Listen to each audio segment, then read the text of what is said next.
जय मर्दाट काली भक्तों। आज का जो वीडियो है उन सब भक्तों के लिए है जो अक्सर मुझसे सवाल कर रहे थे, गुरुजी हमें वास्तु दोष के बारे में कुछ ऐसे टिप्स दीजिए, ऐसे कुछ उपाय बताइए, ऐसे कुछ कारण बताइए जिनके कारण हमारे घर में वास्तु दोष लग सकता है। आए दिन मैंने देखा है कि मैंने कितनी वीडियोस आपके लिए वास्तु दोष के रिगार्डिंग बना के रखी हैं और अपने यूट्यूब चैनल पे डाली हैं। आप चाहो तो वो वास्तु दोष की वीडियोस ज़रूर देखो, उसमें कई सारे ऐसी वास्तु दोष को लेकर टिप्पणियाँ करी गई हैं, वास्तु शास्त्र को लेकर कुछ जानकारी दी गई हैं और साथ ही साथ कुछ ऐसे कारागार उपाय बताए ना जिनको करने से आपके घर का वास्तु दोष 100% सफल हो सकता है, मतलब ठीक कर सकते हो। अब सवाल आता है कि कैसे हम खुद से पहचान सकते हैं कि घर पे वास्तु दोष है, कौन से कारण हैं जिनकी वजह से हमारे घर में वास्तु दोष लगता है, क्या संकेत हैं और कौन से उनसे जुड़े उपाय हैं जिनको करने से हमें वास्तु दोष से मुक्ति मिल सकती है। तो आइए जानते हैं इस वीडियो के माध्यम से वास्तु दोष के कारणों के लिए, संकेतों के लिए और उनसे जुड़े उपायों के लिए। उससे पहले सभी भक्तों से निवेदन करूंगा कि अगर जिंदगी में आपकी कोई भी टेंशन है, कोई भी परेशानी है, कुंडली बनवानी, कोई महादशा दोष है उसका निवारण चाहिए, कोई तंत्र विद्या है, कोई वशीकरण से रिलेटेड प्रॉब्लम है, इशू है और शादी ब्याह का कोई प्रॉब्लम है, लव मैरिज का इशू है, आप तुरंत मेरे साथ ना इंस्टाग्राम का मेरा प्रोफाइल है ऑफिशियल देवी भगवती शक्ति, यूट्यूब चैनल का नाम है जैसे सेम वैसे ही इंस्टाग्राम प्रोफाइल का नाम है। वहाँ आपने एक मैसेज करना है, अपॉइंटमेंट लिख के एक अपॉइंटमेंट बुक करानी है ऑनलाइन पेमेंट करके, और जो भी प्रॉब्लम है आप मेरे साथ डिस्कस करके उसका 100% सॉल्यूशन पा सकते हो। अब आ जाते हैं वीडियो पे। वीडियो की बात करूं तो वो वीडियो में जो आज मैं वास्तु टिप्स देने जा रहा हूँ घर के लिए आपके, सबसे पहले जो खास चीज़ है वो ध्यान करने वाली ये होती है कि जो वास्तु शास्त्र के अनुसार घर में वास्तु दोष होने से व्यक्ति को जीवन में कई तरीके की परेशानियों का सामना करना पड़ता है और बनते काम भी बिगड़ते चले जाते हैं। ऐसे में आपको अपने घर में कुछ बदलाव करने अति आवश्यक हैं। साथ ही साथ वास्तुशास्त्र ने जीवन शैली में एक विशेष स्थान बना लिया है। इसमें मानव जीवन से जुड़ी सभी प्रकार की समस्याओं का समाधान बताया गया है और अक्सर देखा गया है मेहनत और लगन के बाद भी कई लोगों को सफलता नहीं मिल पाती है। इसके पीछे का जो कारण है वो आपके घर का वास्तु दोष हो सकता है। वास्तुशास्त्र के अनुसार घर में वास्तु दोष होने से व्यक्ति को जीवन में कई तरीके की परेशानियों का सामना करना पड़ता है और जितनी भी वो कार्य करता है 99% जब बनने की उसकी अपेक्षा बढ़ जाती है तो 1% में वो विफल हो जाता है। अब सबसे पहली बात करते हैं कि कैसे आप पहचान सकते हो कि घर पे वास्तु दोष है भी या नहीं है। अगर मैं वास्तुशास्त्र की बात करूं तो वास्तुशास्त्र कहता है अगर घर में आर्थिक परेशानियां रहती हैं या पैसा आने पर भी जमा नहीं हो पा रहा है तो ये एक मुख्य कारण है, आपके घर के वास्तु दोष का संकेत है ये कि आपके पास इनकम सोर्स तो है, आपका खर्चा भी चल रहा है, सब कुछ हो रहा है पर बच नहीं पा रहा है। कहीं ना कहीं वो इनकम जो है वो पैसा आपके डेली यूज़ में इतना खर्च हो जा रहा है, आपकी रोज़मर्रा की ज़िंदगी में ऐसा फालतू खर्चा भी आपकी ज़िंदगी में आ जा रहा है कि आप सेविंग कर ही नहीं पा रहे हो। तो कहीं ना कहीं आपके घर में ये वास्तु दोष छुपा है जिसके कारण आपका पैसा आप सेव नहीं कर पा रहे हो। अगली जो चीज़ है वो है वास्तुशास्त्र में कहा गया है कि परिवार में अचानक बीमारियों का बढ़ना एक वास्तु दोष का सबसे बड़ा संकेत बताया गया है।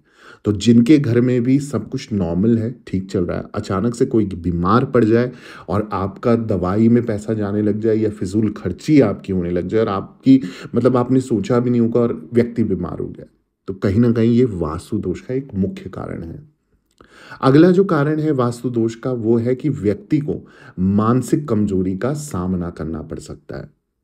इससे वह अपना संतुलन खो बैठता है और इन्हीं में से एक है अत्यधिक गुस्सा आना, अनिद्रा की प्रॉब्लम, माइग्रेन की प्रॉब्लम।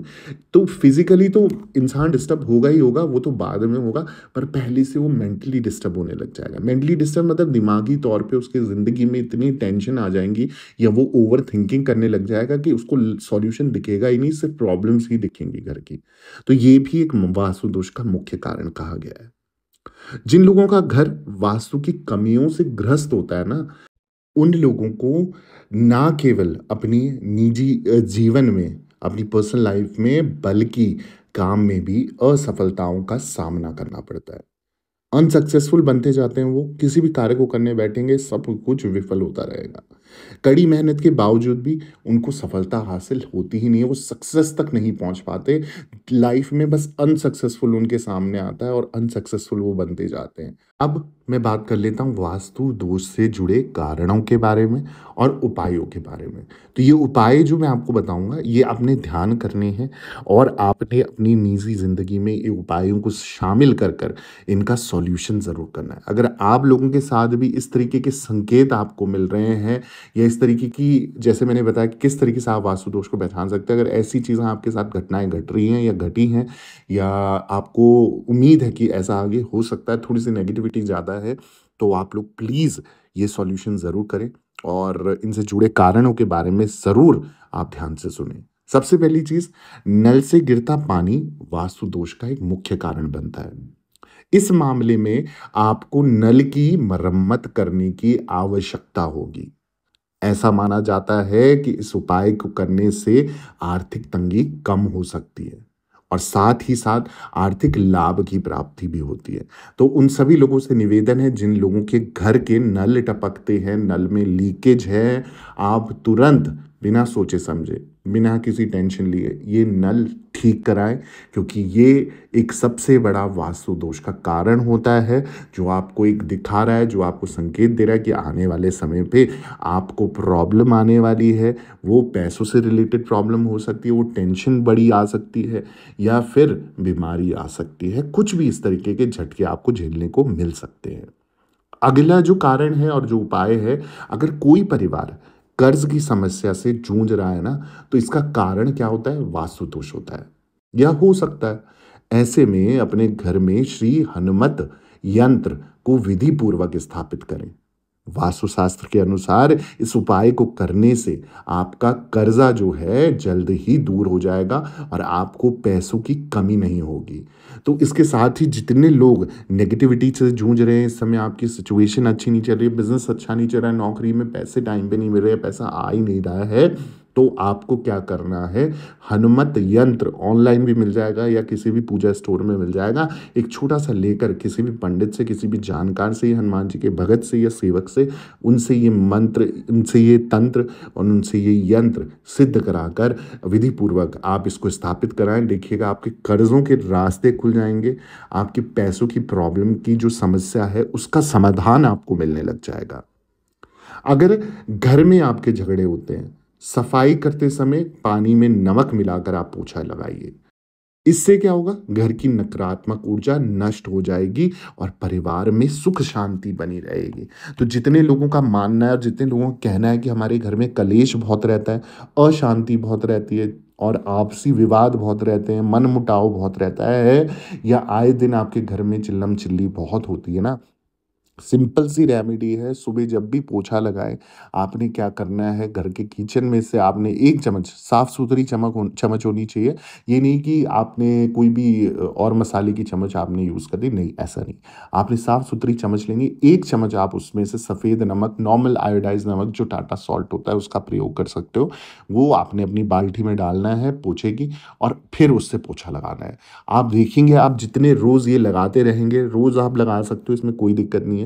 आप लगाएंगे, घर की जितनी नेगेटिविटी होगी वो धीरे धीरे धीरे खत्म होकर शांत हो जाएगी। आपके घर के कलेश 100% मिट जाएंगे, झगड़े कम हो जाएंगे, प्रेम व्यवहार बढ़ जाएगा और आपसी मनमुटाव है वो भी खत्म हो जाएगा। इसके अलावा अगर मंदिर में भगवान की मूर्ति रखते समय उसे अनुकूल दिशा में नहीं रखा गया है, तो माना जाता है कि मूर्ति की गलत दिशा वास्तु दोषों का कारण बनती है। तो जितने लोगों के घर में भी मंदिर हो या कहीं पर भी, कई लोगों मैंने देखा है कि भगवान की कई तरीके की तस्वीरें वो अपने घर की दीवारों पे लगा देते हैं, पर उनको ये ज्ञात नहीं होता कि हर एक भगवान की अपनी दिशा है और उसी दिशा के अनुसार उनको स्थापित करना चाहिए। अगर आप विपरीत दिशा में उनको लगाते हैं तो आपको विपरीत फल मिलना चालू हो जाता है। तो आपने अपनी मंदिर की दिशा का ध्यान रखना है, भगवान की आप चित्र लगा रहे हो उनका दिशा का ध्यान रखना है, ताकि आपके घर में नेगेटिविटी ना आए। नकारात्मक ऊर्जा का प्रभाव अगर बढ़ेगा तो आपके घर में कष्ट बढ़ेगा, कष्ट बढ़ेगा तो अपने आप ही आपके घर में नकारात्मक नेगेटिव चीज़ें होने लग जाएंगी, जिसका आपको खामियाजा भुगतना पड़ेगा। तो ये कुछ ऐसी जानकारियाँ हैं जिनको आप ध्यान रखो, छोटी-छोटी चीज़ें हैं पर आप करिए। देखिए 100% आपको रिज़ल्ट मिलेगा, लाइफ़ में चेंजेज़ आएँगे। ऐसी और वीडियोज़ चाहिए ना, आपने क्या करना है, जल्दी से मेरे चैनल को सब्सक्राइब करना है, वीडियो को लाइक करना है, ज़रूरतमंद लोगों के साथ शेयर करना नहीं भूलना। कमेंट में जय माता दी ज़रूर लिखें और दरबार से बने रहें। सभी भक्तों को जय माता दी, जय माँ डाठ काली।